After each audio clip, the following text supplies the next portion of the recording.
이 세상의 지식 가운데에 가장 중요한 지식이 무엇일까요? 아마도 그것은 예수님이 누구신지를 아는 것이 가장 중요한 지식이라고 생각됩니다. 예수님이 누구신지를 정확히 발견하고 그분과 인격적인 교제를 갖게 된다면 우리는 그 어떤 고난도, 그 어떤 슬픔도 이겨낼 수 있습니다. 사도 바울은 빌립보서 3장 9절 말씀에서 그는 고백을 하고 있습니다. 그는 뭐라고 말씀하고 있냐면, 또한 모든 것을 해로 여김은, 이렇게 말씀을 하고 있습니다. 세상의 모든 것들을 다 해로 여겼습니다. 왜냐하면 예수님을 알았기 때문입니다. 그래서 내 주 그리스도 예수를 아는 지식이 가장 고상하기 때문이었다. 고상하다는 말은 가장 존귀하다라는 말입니다. 예수님은 누구신가라는 질문에 대해서 성도 여러분, 우리는 내 자신에게도 질문해 봐야 됩니다. 이 질문의 대답 여하에 따라서 우리의 운명이 결정되기 때문입니다. 우리들이 예수님이 누구신지를 정확하게 알게 될 때 사람의 운명이 바뀌게 되고 사람의 인격도 바뀌게 됩니다. 생각도, 감정도, 의지도 바뀌게 됩니다. 1892년도에 복음의 여명이 밝혀지지 않은 낯선 조선 땅에 젊은 선교사 부부가 우리나라에 오게 됩니다. 프레드릭 밀러 선교사, 그리고 그의 부인 애나 선교사가 우리나라에 복음을 들고 오게 됩니다. 그들에게는 자녀가 없었고 우리나라에 온 지 6년 만에 아들을 얻게 됩니다. 얼마나 기뻤겠습니까? 선교사 생활이 얼마나 힘든 와중이었겠습니까? 그래서 그 아들을 통해서 얼마나 큰 기쁨을 얻었는지 모릅니다. 그런데 생후 8개월 만에 그 아이가 하나님 곁에 가게 됩니다. 선교사님은 그래서 서울 합정동 양화진에 그 첫째 아들을 이제 묻게 됩니다. 그로부터 3년 뒤에 둘째 아들을 얻게 됩니다.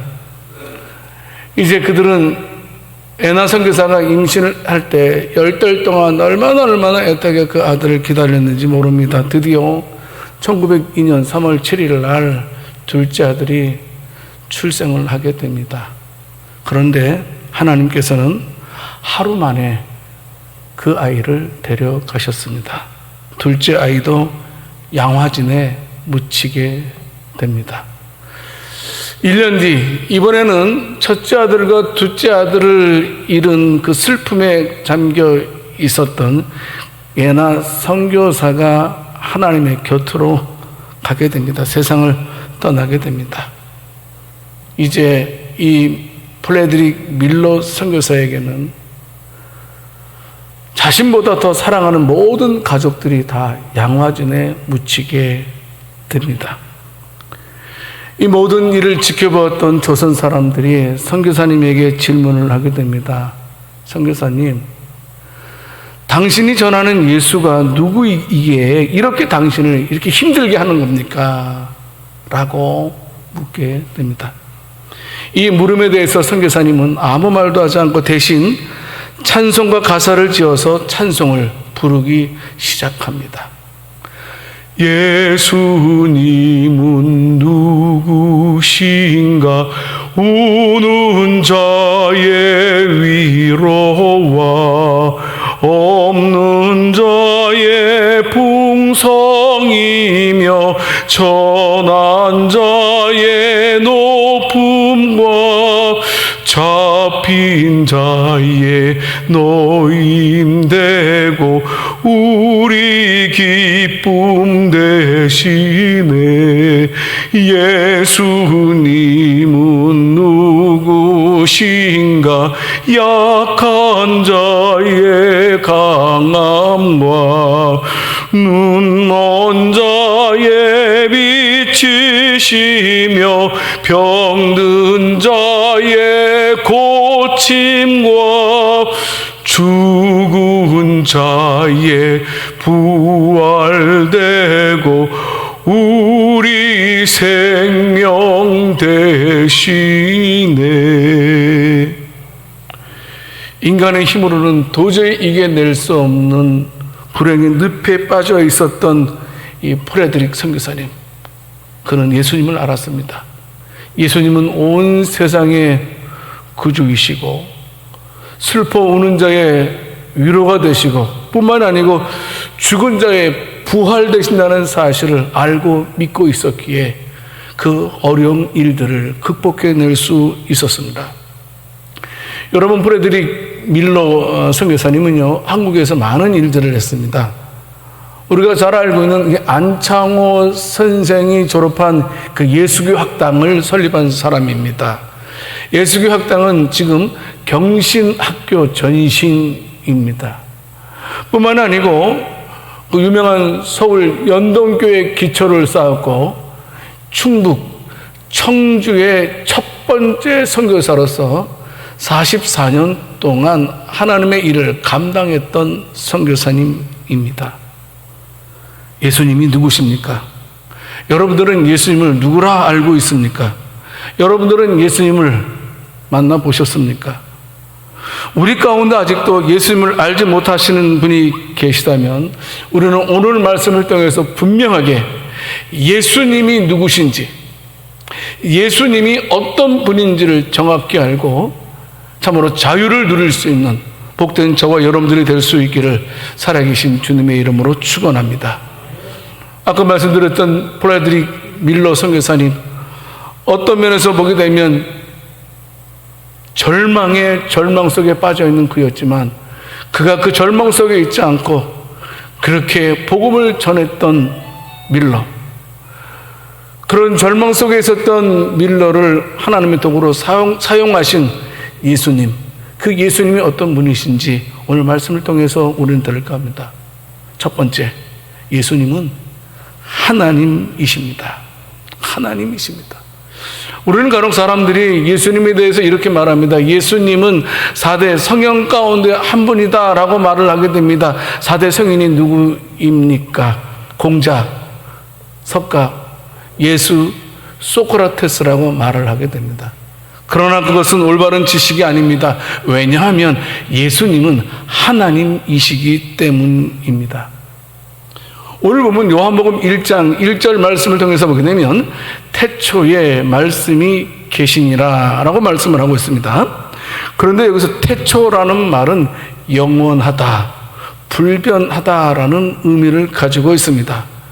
여기서 말씀은 하나님의 아들이신 예수 그리스도를 가리키는 말입니다. 그러니까 예수님은 영원 불변하신 분이다라는 사실을 말씀을 하고 있는 것이지요. 그런데 간혹 어떤 사람들은 이 태초에라는 말을 처음 시작으로 잘못 오해해서 예수님을 시작을 갖고 계신 유한한 분으로 생각하는 사람들이 있다라는 사실입니다. 예, 물론 이 세상의 모든 존재들은 다 시작한 때가 있습니다. 그렇지 않습니까? 공자도 태어난 날이 있습니다. 석가도 태어난 날이 있습니다. 소크라테스도 태어난 날이 있습니다. 저와 여러분들도 태어난 날이 있지 않습니까? 그런데 예수님은 그 존재가 시작한 때가 없다라는 사실입니다. 예수님은요, 시간과 만물이 있기 전에 성부 하나님과 함께 계셨던 성자 하나님이십니다. 예수님께서는 그 기원을 알 수 없는 영원하신 불변하신 하나님이라는 사실입니다. 여러분, 또 예수님은 어떤 분이십니까? 예수님은 모든 존재의 근원이다라고 말씀하고 있습니다. 오늘 읽지는 않았지만 요한복음 1장 3절 말씀을 통해서 보게 되면 말씀하고 있습니다. 만물이 예수님으로 말미암아 지은 바 되었으니 지은 것이 하나도 예수님 없이 된 것이 없다라고 성경은 말씀을 하고 있습니다. 좀 여러분, 우리 인간은 누군가로부터 존재하는 인생들입니다. 그러나 예수님은 다르십니다. 예수님은 스스로 존재하신 분이십니다. 예수님은 창조자이시고 예수님은 하나님이십니다. 우리가 신앙생활할 때에 예수님이 하나님이라는 사실이 얼마나 중요한지를 우리는 알게 될 것입니다. 예수님께서는 신성을 지니신 하나님이라는 사실은 신구약 성경이 일괄되게 말씀을 하고 있는 중요한 부분입니다. 히브리서 1장 3절 말씀을 통해서 보게 되면 이는 하나님의 영광의 광채시여 그 본체의 형상이시라라고 말씀하고 있습니다. 무슨 말씀입니까? 하나님의 본질을 그대로 간직하신 분이시다라고 말씀을 하고 있는 것입니다. 그 능력의 말씀으로 만물을 붙드시며, 여기 붙든다는 말은 주관한다라는 말씀입니다. 보존하신다라는 말씀입니다. 누가요? 예수님께서요. 왜요? 예수님은 신성을 가지신 바로 예수님이시기 때문입니다. 요한계시록 22장 13절 말씀에서도 말씀하고 있습니다.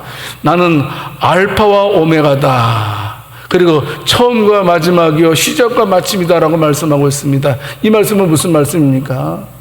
예수님은 피조물이 아니라는 겁니다. 예수님은 창조자다. 그리고 예수님은 만물을 심판하실 심판자다라고 말씀하고 있는 것이 알파와 오메가라는 말씀입니다. 이 외에도 예수님이 영원하신 하나님이시다라는 사실은요, 성경에서 셀 수 없을 만큼 많이 우리가 증거할 수 있습니다. 성도 여러분, 만약에요, 예수님이 하나님이 아니라고 믿고 있다면, 그리고 예수님에게 신성의 어떤 그것을 부인한다면, 여러분, 예수님의 십자가도 우리의 믿음도 헛것이 된다라는 사실, 우리는 꼭 알고 있어야 됩니다. 그러므로 예수님께서는 영원하신 하나님이십니다. 예수님은 하나님이십니다. 우리 예수님께서 영원하신 하나님으로서 사람의 육신을 입으시고 이 땅에 오셔서 구속사역을 완성해 주셨다. 왜? 하나님이시기 때문에 할 수 있었다라는 사실입니다. 여러분, 도마의 이야기를 잘 알고 있습니다. 도마는 3년 동안 예수님과 동고동락했던 자 아닙니까? 그런데 도마는 예수님이 하나님이라는 사실을 믿지 않았습니다. 그래서 요한복음 20장 25절 말씀을 통해서 보게 되면 도마는 뭐라고 말씀하고 있습니까? 예수님이 하나님 아니다, 내가 절대로 믿지 못하겠다라고 말하지 않습니까? 내가 그의 손에 못자국을 보며 그 손가락을 그 못자국으로 넣으며 내 손을 그 옆구리에 넣어보지 않고는 믿지 아니하겠노라. 믿지 못하겠다는 말입니다. 그런데 부활하신 예수님께서 도마에게 나타나십니다. 그리고 요한복음 20장 27절 말씀에서 말씀하고 있지 않습니까? 네 손가락을 이리 내밀어 내 손을 보고 네 손을 내밀어 내 옆구리에 넣어보라. 그리하여 믿음 없는 자가 되지 말고 믿는 자가 되라. 무엇을요? 내가 하나님이라는 사실, 예수님이 하나님이라는 사실을 믿어라 라고 말씀을 하게 됩니다. 그 말을 들은 도마는 주님 앞에 무릎을 꿇고 요한복음 20장 28절 말씀에서 고백을 하고 있지 않습니까? 나의 주님이시여 나의 하나님이시니이다. 그제서야 도마도 예수님이 하나님이신 것을 믿고 고백을 하였다라는 사실입니다. 성도 여러분, 우리는 예수님이 하나님이라는 사실을 성경을 근거로 해서 2000년 역사 수많은 성도들의 신앙 고백을 근거로 해서, 그리고 성령의 역사를 통해서 이 시간 분명하게 우리는 알아야 됩니다. 예수님은 하나님이십니다. 이 사실을 우리는 믿어야 된다는 사실입니다. 예수님이 태초부터 계신 하나님이라는 사실을 우리가 믿는다면 그 사람은 은혜를 받은 사람이고 그 사람은 바로 구원을 받은 사람이라고 말할 수 있습니다. 예수님은 하나님이십니다. 두 번째로 예수님은 어떤 분이십니까? 예수님은 참 사람이라는 사실입니다. 예수님은요, 실제로 역사 가운데 존재하셨던 실존 인물이라는 사실입니다. 예수님은 우리와 똑같은 인성과 육체의 모습을 가진 사람이라는 겁니다. 예수님은 사람이셨습니다. 디모데전서 2장 5절 말씀에 바울은 아주 위대한 말을 하고 있지 않습니까? 하나님은 한 분이시요, 또 하나님과 사람 사이에 중보자도 한 분이시니 곧 사람이신 그리스도 예수라. 그리스도 예수라. 사람이신 그리스도 예수라 라고 고백을 하고 있습니다. 물론 예수님 당시에는 예수님이 사람이라는 사실을 의심하는 사람들이 없었습니다. 그러나 마귀는 초대교회 때부터 예수님의 인성을 축소시키거나 부인하는 아주 적그리스도의 사탄들의 작용이 활발하게 있었던 것을 보게 됩니다. 왜냐하면 예수님의 사람됨을 부인해야지만 예수님의 십자가의 구속사건도, 그리고 예수님의 육체의 부활도 어떻습니까? 혼미하게 만들 수 있기 때문입니다. 예수님은 사람이십니다.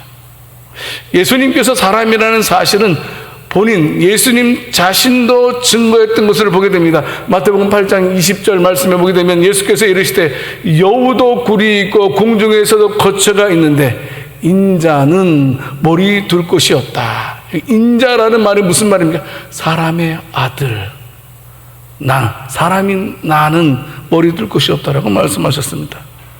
여러분, 예수님 주변의 사람들도 예수님께서 사람인 것을 의심하지 않았습니다. 요한복음 6장 42절 말씀을 통해서 보게 되면 이는 요셉의 아들 예수가 아니냐라고 주변 사람들이 말했던 것을 보게 됩니다.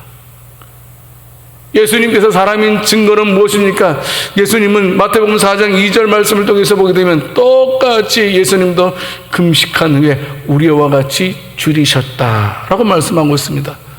마태복음 8장 24절 말씀을 통해서 보게 되면 예수님께서 또 우리와 똑같이 죽으셨다는 사건과 요한복음 4장 6절 말씀을 통해서 보게 되면 예수께서 길 가시다가 피곤하여서 우물곁도 그대로 앉으시니 쉬셨다, 이렇게 말씀을 하고 있습니다.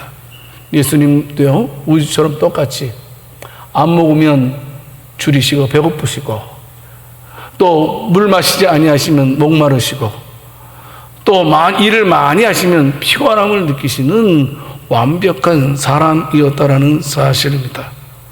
뿐만이 아니고 예수님은 육체적으로만 우리와 똑같은 것을 가지고 있는 것이 아니고 정신적으로도 우리와 똑같은 그런 성품을 가지고 있었습니다.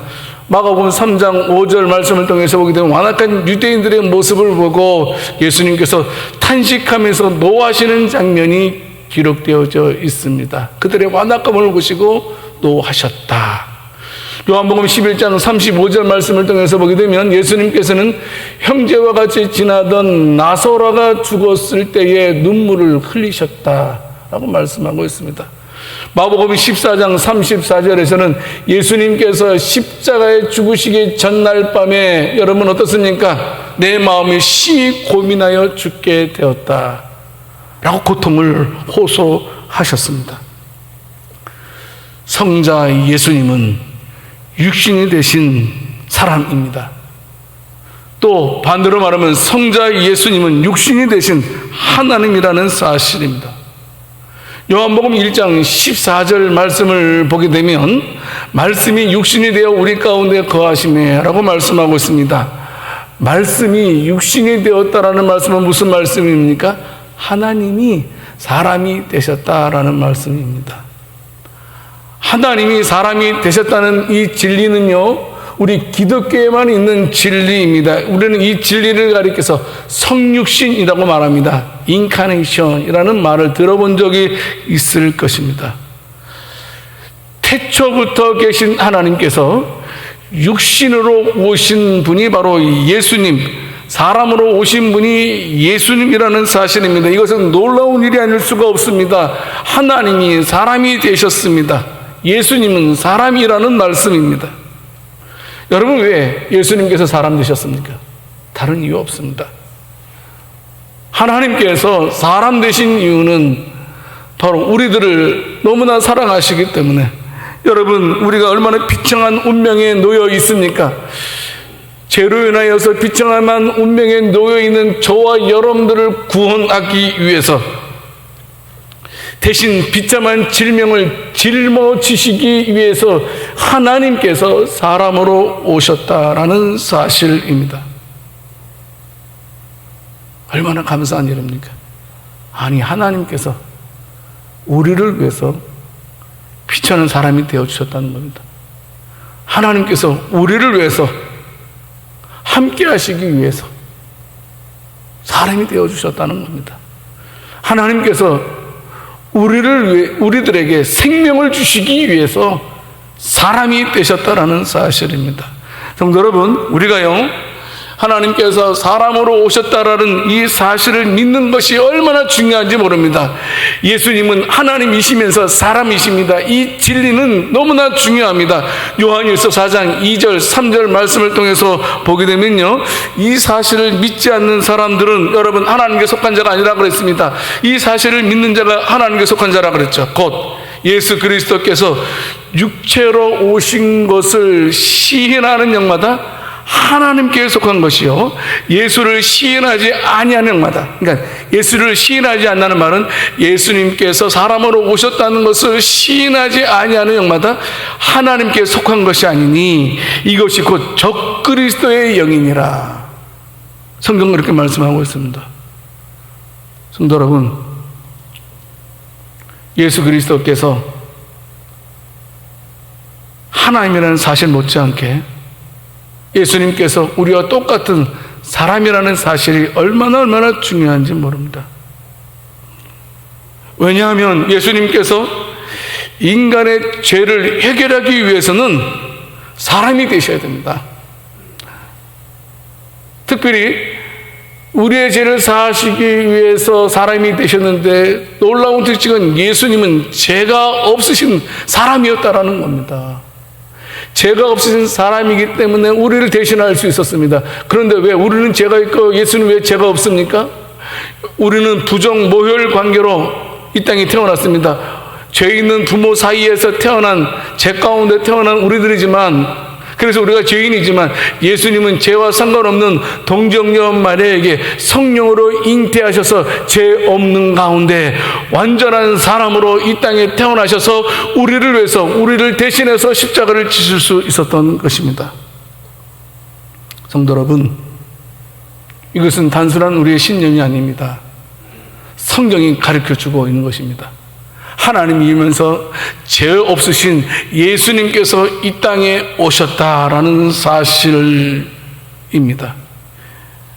예수님의 성육식 사건은요, 이것은 기독교 신앙의 핵심 요소입니다. 예수님께서 사람이시다라는 증거가 명백한데도 그 사실을 믿지 않는 사람들이 있습니다. 예수님의 인성을 부인하는 사람들이 있습니다. 아니, 어떻게 거룩하신 하나님께서 더러운 육체를 가지고 이 땅에 태어날 수 있느냐 하면서 예수님의 인성을 부인하는 자들, 그런 자들은 누구이겠습니까? 성경은 바로 그런 자들을 가리켜서 적그리스도의 영에 속한 자라고 말씀하고 있습니다. 기독교를 혼란에 빠뜨리고 마침내 무너뜨리려는 사탄의 하수인이라고 말씀을 하고 있습니다. 오늘날에도 초대교회 영주주의자들처럼 예수님의 성육신을 부인하는 자들도 있습니다. 또 어떤 자들은 예수님의 인성은 인정하지만 예수님의 신성을 부인하는 자들도 있습니다. 마치 여호와 증인처럼 말입니다.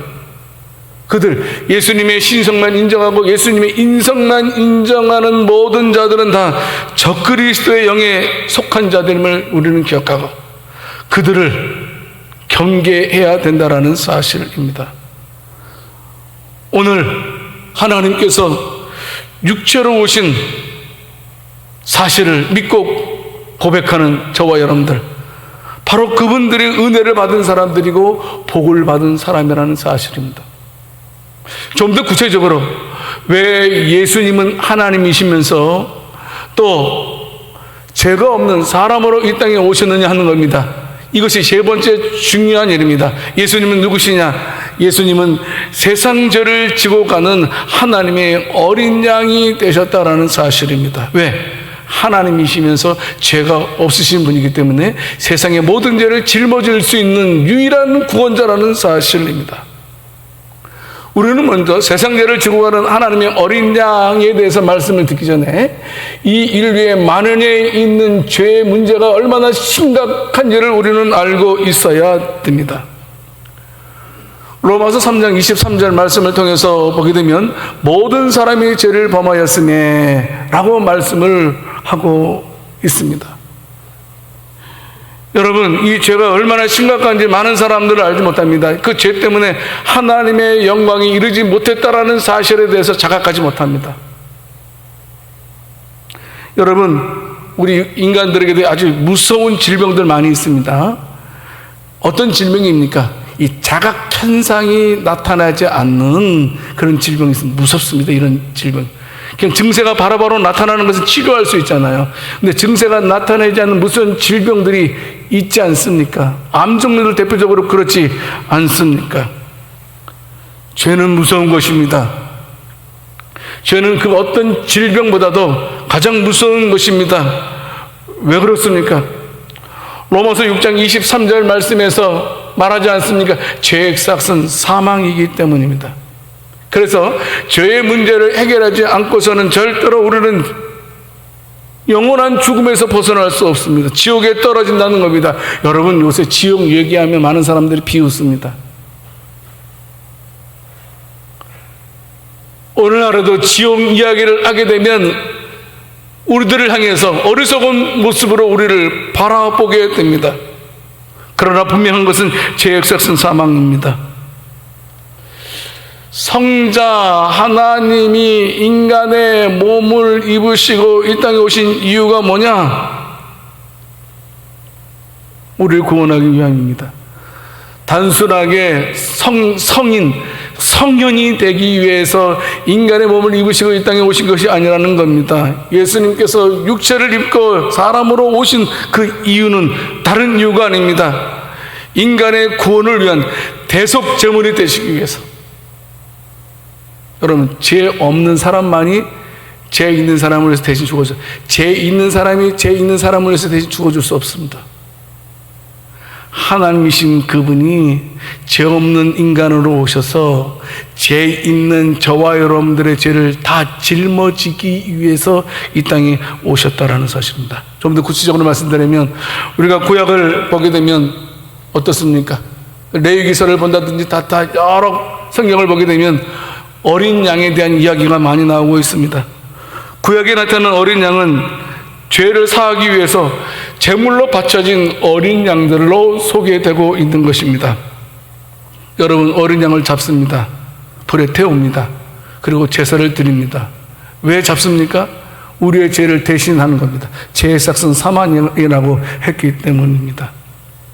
인류의 죄, 저와 여러분들의 죄를 용서하시는 방법은 하나님께서는 구약의 성막의 예표를 통해서 바로 대속제물의 피 흘림을 보여주셨습니다. 우리가 알고 있듯이 히브리서 9장 22절 말씀에 피 흘림이 없으니 제사함이 없다. 피를 흘려야지만 죄를 사함이 받는, 누군가 죽어야지만 제사함이 있다라는 겁니다. 그래서 모세는 출애굽기 29장 38절 39절 말씀, 매일 1년 된 어린 양을 2마리를 잡으라고 말씀하고 있습니다. 한 마리는 아침에, 한 마리는 저녁에 잡아서 그 피 흘림으로 죄를 사함받게 했던 것을 보게 됩니다. 여러분, 우리는 이스라엘 백성들이 애굽에서 출애굽할 때에 하나님께서 애굽 백성들에게 10가지 재앙을 내린 것을 알고 있습니다. 10가지 재앙의 마지막이 무엇입니까? 장자의 죽음입니다. 그런데 유대인들의 장자들은 다 죽지 않았습니다. 왜 그렇습니까? 어린 양을 잡아서 그 피를 문설주에 발라서 패스오버, 죽음의 재앙이 넘어간 것을 우리는 너무나 잘 알고 있습니다. 이사야 선지자도 성도 여러분, 어린 양에 대해서 말씀을 하고 있습니다. 하나님께서는 우리의 모든 죄악을 그에게 담당시키셨다 말씀하십니다. 그러면서 이사야서 53장 7절 말씀을 보게 되면 예수님은 어떻습니까? 마치 도수장으로 끌려가는 어린 양과 털을 까든 자 앞에서 잠잠한 양같이 그의 입을 열지 아니하셨도다. 우리의 죄를 다 담당하시기 위해서 아무 말도 하지 않으셨다라고 성경은 말씀하고 있습니다. 여러분, 우리는 하나님께서 아브라함에게 아들 이삭을 바쳐라는 사건을 잘 알고 있습니다. 그랬을 때에 이삭이 아버지에게 묻습니다. 아버지, 번제로 드릴 양은 어디 있습니까? 라고 물었습니다. 이 질문에 대해서 아브라함은 창세기 22장 8절 말씀에서 말씀하십니다. 내 아들아, 범죄할 어린 양은 하나님이 자기를 위하여 친히 준비하시리라. 우리의 죄를 용서해 줄 어린 양을 친히 준비해 주실 것이다. 여러분, 그런데 이 창세기 22장 8절 말씀이 구성론적으로 얼마나 중요한 말씀인지 모릅니다. 지금 아브라함은 자신이 하는 말을 알지 못합니다.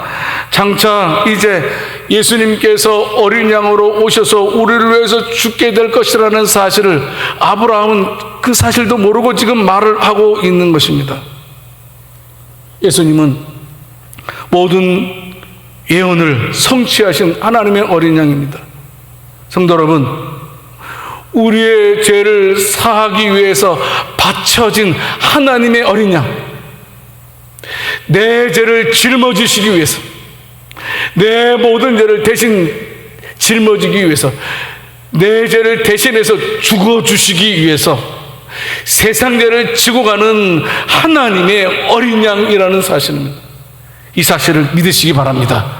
내 죄를 짊어지시고 죽으신 예수 그리스도, 유대인들의 죄만 짊어지시고 죽으신 분이 아니라는 겁니다. 저와 여러분들의 죄를 짊어지시기 위해서 죽어주신 예수 그리스도. 살인죄도, 간음죄도, 도적질한 죄도, 교만한 죄도, 불신앙의 죄도 다 예수님께서 대신 짊어져 주시고 대신 죽어 주셨다라는 사실입니다. 여기 지고 간다라는 말은, 성도 여러분, 지고 간다라는 단순한 의미가 있는 것이 아닙니다. 그 모든 죄의 짐들을 다 지고 가서 다 치워버린다라는 그런 의미를 담고 있습니다. 다 없애버린다라는 말입니다. 모든 사람들의 모든 죄를 다 도말해버린다, 없애버린다, 없어지게 하신다라는 말씀입니다. 이해가 되지 않습니다. 어떤 면에서. 왜냐하면 예수님은 한 분이신데 또 예수 믿는 사람들의 죄는 한두 명이니까 수십억 명 되지 않겠습니까? 그 수십억 명의 죄를 예수님께서 단번에 해결하셨다는 겁니다. 이것은 이해될 수도 없고 설명할 수도 없습니다. 단순히 우리는 믿을 뿐입니다. 하나님께서 하신 일이기 때문에 예수님을 믿으면 모든 믿는 자의 죄가 다 사해진다는 그 예수님의 하나님의 말씀 때문입니다. 성도 여러분, 예수님께서 저와 여러분의 모든 죄를 짊어지시고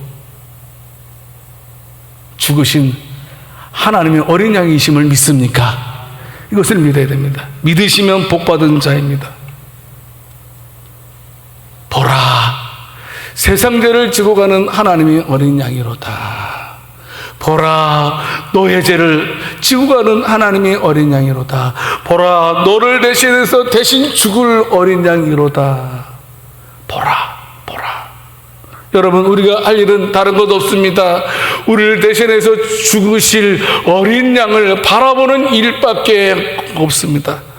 그래서 사도 요한도, 세례 요한도 우리들을 향해서 뭐라고 말씀하고 있습니까? 어린 양을 바라보라. 여기서 바라본다는 말은 무슨 말씀입니까? 죄인됨을 인정하고 하나님을 의지하고 신뢰하면서 그저 바라본다라는 의미입니다. 누구든지 나를 위해서 어린 양 대신 예수 그리스도를 바라보게 된다면 예수님께서는 그 모든 자에게 사심의 은혜를 주신다는 겁니다. 여러분, 마태복음 27장에 보게 되면 백부장의 이야기가 기록되어 있습니다. 예수님께서 십자가에 죽으실 때 그 백부장의 고백이 있지 않습니까? 이는 하나님의 아들이로다. 그의 죄가 사함받고 그의 운명이 바꾸어졌습니다. 우리가 반복해서 계속 생각할 것은 뭐냐 하면 나의 죄를 지고 가는 하나님의 어린 양을 바라보는 일밖에 없다는 사실입니다. 그리고 우리들의 모든 죄짐을 그에게 맡기는 일밖에 없습니다. 말씀을 맺겠습니다. 성도 여러분, 예수님은 누구십니까? 예수님은 우리를 구원할 수 있는 하나님이십니다. 예수님은 우리를 대신해서 죽을 수 있는 죄 없으신 사람이십니다.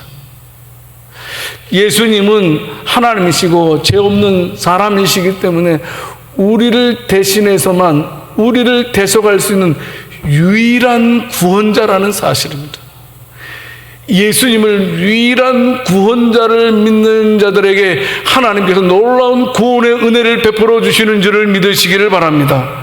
여러분, 사도 요한이 왜 요한복음 초두에 예수님에 대해서 말씀을 하고 있습니까? 그만큼 중요하기 때문입니다.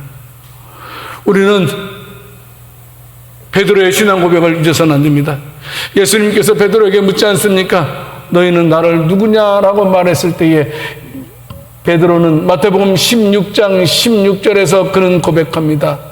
주는 그리스도시요 살아계신 하나님의 아들이시니이다.